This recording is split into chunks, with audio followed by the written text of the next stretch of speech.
very kind, very caring, very intelligent.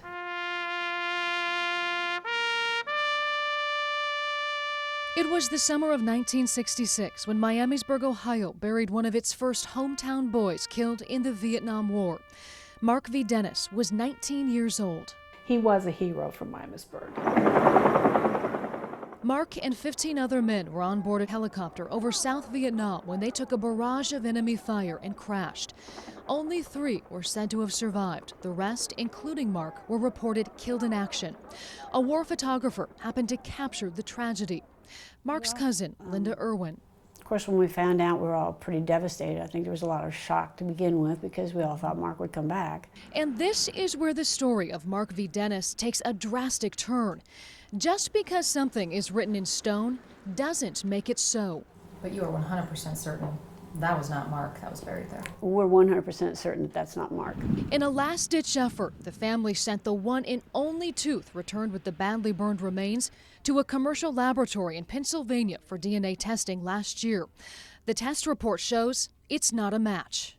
I think because of the technology they had back then, that they did what a lot of people do. It was process of elimination. We knew these guys, we could identify these people. Here's another body over here, that had to be Mark. A 1970 Newsweek magazine changed everything for the Dennis family. Inside, a photo of an unidentified POW. And we all said, that's Mark. The resemblance, uncanny. However, the military says the man in the photo wasn't Mark. Still, it planted a seed of doubt which grew into a decades-long quest for answers. Mark's brother Jerry led the charge. He pored over the death certificate, questioned survivors, and exhumed the remains. The Navy maintained they were those of Mark V. Dennis. He's listed on the Vietnam Memorial in D.C. as a confirmed death.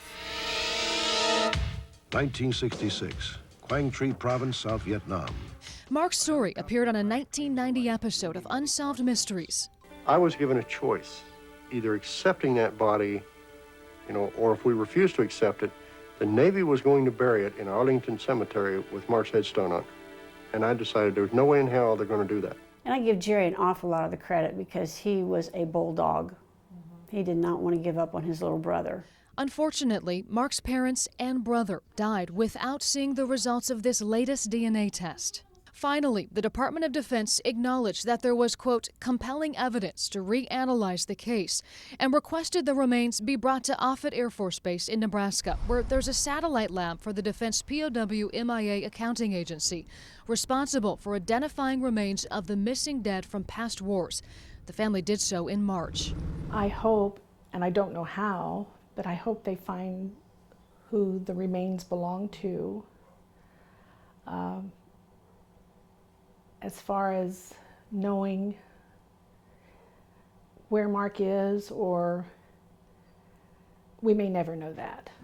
At least we know that the remains sent home were not his. There could be somebody else, another family out there just like us saying, we don't know what happened. We'd like to put them at rest as well. Many have served, too many have fallen, but some have never returned. Remember them. Words inscribed at a war memorial in Miamisburg and echoing in the hearts of Mark's family and friends. He may have been left behind, but we didn't forget him. We still love him. We still miss him.